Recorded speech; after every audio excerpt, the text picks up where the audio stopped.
Olá, gente linda! Vamos tomar um café com o nosso Deus Pai hoje?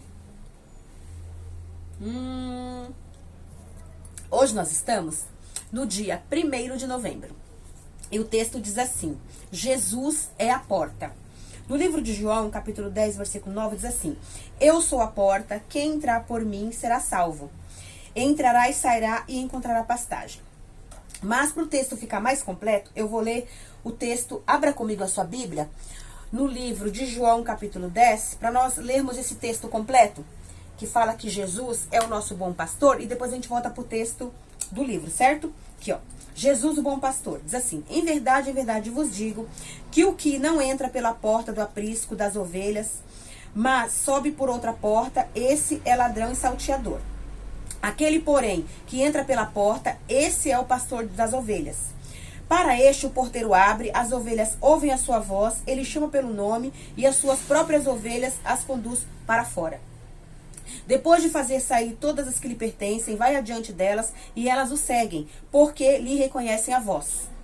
Mas de modo nenhum seguirão o estranho, antes fugirão dele, porque não conhecem a voz dos estranhos.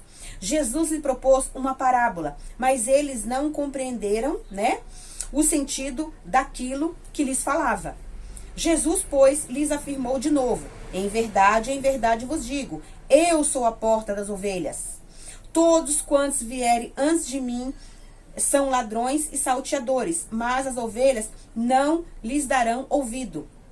Eu sou a porta, se alguém entrar por mim, será salvo. Entrará e sairá e achará pastagem. O ladrão vem somente para roubar, matar e destruir. Eu vim para que tenham vida e a tenham em abundância. Eu sou o bom pastor, e o bom pastor dá a vida pelas ovelhas. O mercenário, que não é pastor, a quem não pertence as ovelhas, vê vir o lobo, abandona as ovelhas e foge. Então o lobo as arrebata e dispersa. O mercenário foge porque é mercenário e não tem cuidado com as ovelhas. Eu sou o bom pastor, conheço as minhas ovelhas e elas me conhecem a mim. Assim como meu pai me conhece a mim e eu conheço o pai e dou a minha vida pelas ovelhas. Ainda tenho outras ovelhas, não deste aprisco, e a mim me convém conduzi-las. Elas ouvirão a minha voz, então haverá um rebanho e um pastor. Por isso o Pai me ama, porque eu dou a minha vida para a reassumir. Ninguém a tira de mim, pelo contrário, eu espontaneamente a dou. Tenho autoridade para entregar e também para reavê-la. Este mandato recebi de meu Pai. Olha que bênção, né? Jesus é o bom pastor e ele cuida de nós. Portanto, que nós possamos ouvir a voz somente de Jesus e segui-lo, para que possamos ter a salvação eterna.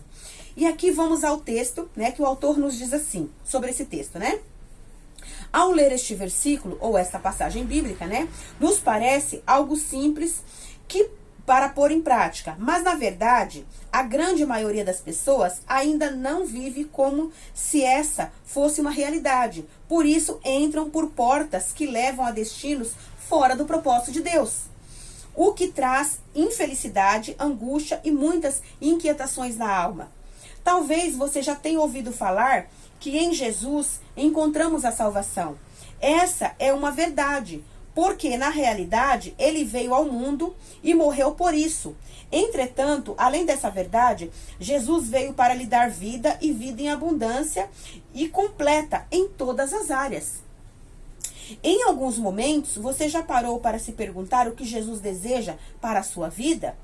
Ele se apresenta a nós como um bom pastor, que dá a sua vida pelas ovelhas, demonstrando com essa figura o quanto ele realmente se importa com cada um de nós.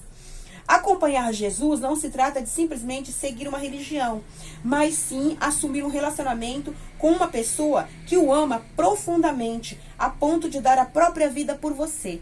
Olha que bênção, A gente tem que saber que andar com Jesus é você andar com uma pessoa, que ter um relacionamento com ele de amor incondicional, porque ele nos ama tão profundamente que ele deu a sua vida por nós. Quem daria a sua vida por você? Quem daria a vida por você? Só Jesus faz isso por nós, amém? Hoje em dia, apesar que hoje em dia a gente vê muitas mães, mães maravilhosas, mães ali alicerçadas por Deus, que dá a sua vida pelos filhos, né? Glórias a Deus por isso. Porque é só Deus que pode nos dar essa capacidade, né? Aí diz mais aqui, olha. Escolha atravessar a porta que Jesus abre hoje para a sua vida. Pois com ele adiante você está absolutamente seguro e com certeza só ele pode lhe trazer a paz, a alegria, a esperança e um futuro melhor. Permita-se ser conduzido por uma jornada na qual você nunca estará sozinho diante das adversidades. Só ele o faz deitar em pastos, né, verdejantes e o guia por águas tranquilas. Ainda que o mar da vida esteja agitado, ele é a paz que você precisa para prosseguir. Olha que bênção, né? Uma frase do autor diz assim: Jesus não veio para restaurar uma religião, ele veio para restaurar um relacionamento. Jesus veio para restaurar o relacionamento dele conosco, com os filhos, né? Com os filhos de Deus. O devocional 306, a leitura bíblica é Gênesis 8 e a palavra-chave é relacionamento. Que possamos ter um relacionamento íntimo com Jesus, que possamos acordar de manhã, orar a Ele, conversar com Ele, ter intimidade com Ele, porque Ele é a porta, que nós possamos, né? Jesus é a porta que nós chegamos até o nosso Deus maravilhoso. Jesus, ele veio aqui para esta terra para nos ensinar a palavra de Deus, para nos ensinar como andar nos caminhos do Senhor, como fazer a vontade de Deus. Ele veio nos ensinar como orar. Jesus veio curar nossas enfermidades. Jesus veio perdoar os nossos pecados. Jesus veio, morreu numa cruz do Calvário para poder nos dar ali salvação eterna, para nos dar vida e vida em abundância. Ele veio para poder ter ali intimidade conosco e que nós possamos honrar a Deus, né? Obedecendo os mandamentos do Senhor, ali fazendo a vontade e o querer de Deus, cumprindo o seu propósito, andando com Jesus, né? Ouvindo a voz do Espírito Santo, porque quando Jesus voltou para Deus, ele deixou aqui o Espírito Santo para nos guiar a toda a verdade, para nos auxiliar, para nos consolar, para nos orientar, que a gente possa ouvir a voz do Espírito Santo e fazer a vontade de Deus, que nós possamos glorificar o nome de Deus o tempo todo, porque Deus, ele é o nosso Pai maravilhoso, ele nos ama e ele tem o melhor para cada um de nós, né? Que nós possamos viver uma vida alegrando o coração do nosso Pai, né? Porque nós não gostamos quando nossos filhos alegram o nosso coração, quando nossos filhos nos obedecem, nos ouve, né? Faz aquilo que nós ensinamos para eles. A mesma coisa Deus. Deus, ele quer nos ver, né? Fazendo aquilo para alegar o coração dele, fazendo tudo para alegar o coração dele, né? Então que Deus possa te ajudar, abençoar a sua vida, a sua família, seus projetos e sonhos. Que Deus possa abençoar também minha vida, minha família, meus projetos e sonhos. E que possa nos ajudar a andar nos seus caminhos.